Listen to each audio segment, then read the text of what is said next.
Asbury Park is a lot different looking now than it was back when I was a kid growing up here. As you see the streets, not much traffic around. The casino, the convention hall, all these places, it's real quiet, not much going on. When I was a kid growing up here, you couldn't find a parking spot.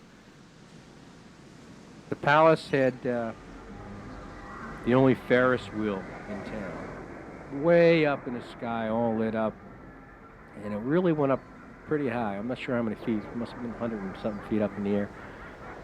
Right next to it was a little smaller a ride called the Rocco plane, which everybody was kind of afraid of. In fact, I took my wife up there one time, got her stuck upside down in it. The girls get all scared, so you get, to hug them a lot. So, of course, I love that. The carousel, which is no longer there, and used to be one of the biggest attractions for everybody.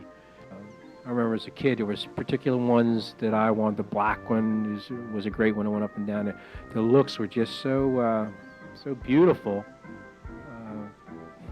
It's a shame to see them gone now. You look now, you see an empty, vacant spot there, which is it's hard to even talk about because it's gone forever.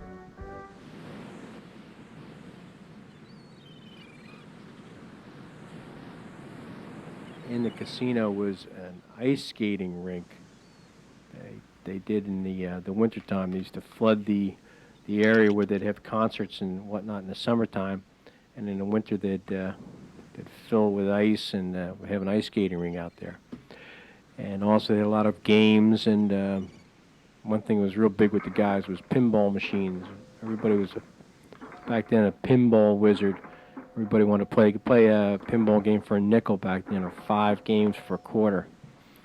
We used to pop and win games and play. We could stay there all day playing games. Well, we used to walk down the boardwalk in Asbury Park. There was a smell in the air of the boardwalk food, like French fries and hot dogs and hamburgers and popcorn, cotton candy, apples on a stick, and of course the famous saltwater taffy.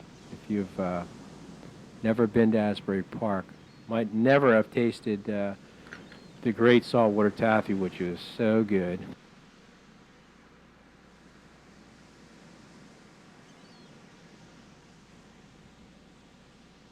The little kiddie rides, my whole family used to work down there. My father worked there, all my brothers, from my oldest, my brother Steve. He got a job there, and then the next year my other brother Phil got one. The next year I got one, the next year my brother Dave got one, and the year after that my brother Tom got one. The only one that didn't work there was my sister Mary, because people would all bring their little kids down and want to ride on the rides, and we'd have to pick them up and put them on the rides. And there's one little ride that was real good. It's a little train ride, which actually was a little motor-operated train. It took the kids around at the park, and they go around twice, and all the kids would love it, and thought it was great.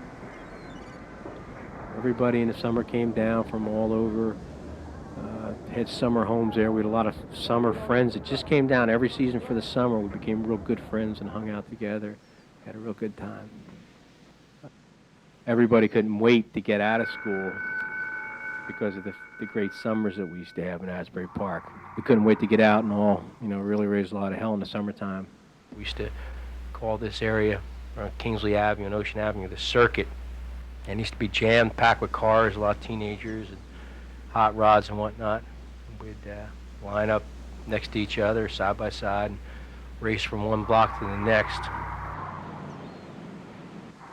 The Albion Hotel had a club underneath it called the Rainbow Room.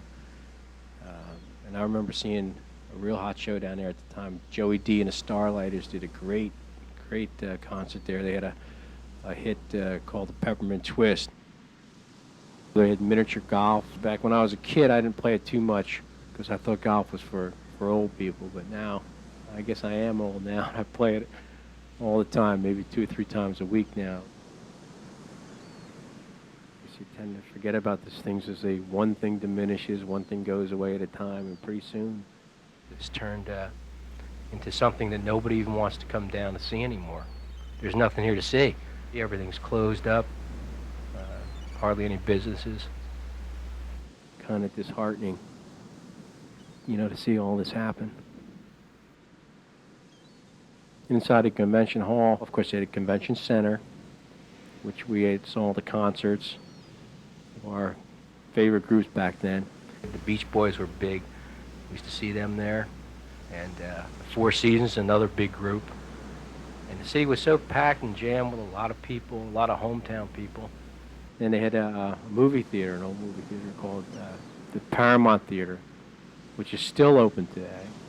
It's survived through all this.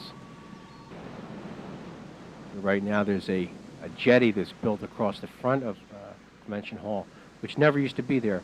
But I guess over the period of years, the erosion and the undermining from underneath Convention Hall caused the city to build this up to keep it from the beach from completely washing away. On 4th of July, everybody went down to the boardwalk. We had a lot of fun. They had a tremendous display of fireworks for everybody, and it lasted usually a couple hours and ended with a big finale with fireworks blowing off all over the place, and everybody enjoyed it. The boardwalk would really be crowded that particular night. It was really great. There used to be a pool down on around 8th Avenue in Asbury Park called the Monte Carlo Pool. Of course, it's gone now. It's nothing but a vacant lot, and it's got one little seafood restaurant there. But it used to be one of the largest saltwater pools in the world. It took the whole block up. It had lockers, it had a bar in it, it had a tremendous pool with big fountains in the middle of it shooting up water. It had a diving pool with a high dive and a tunnel that went under Ocean Avenue and let people go from the pool side over to the beach side and back and forth.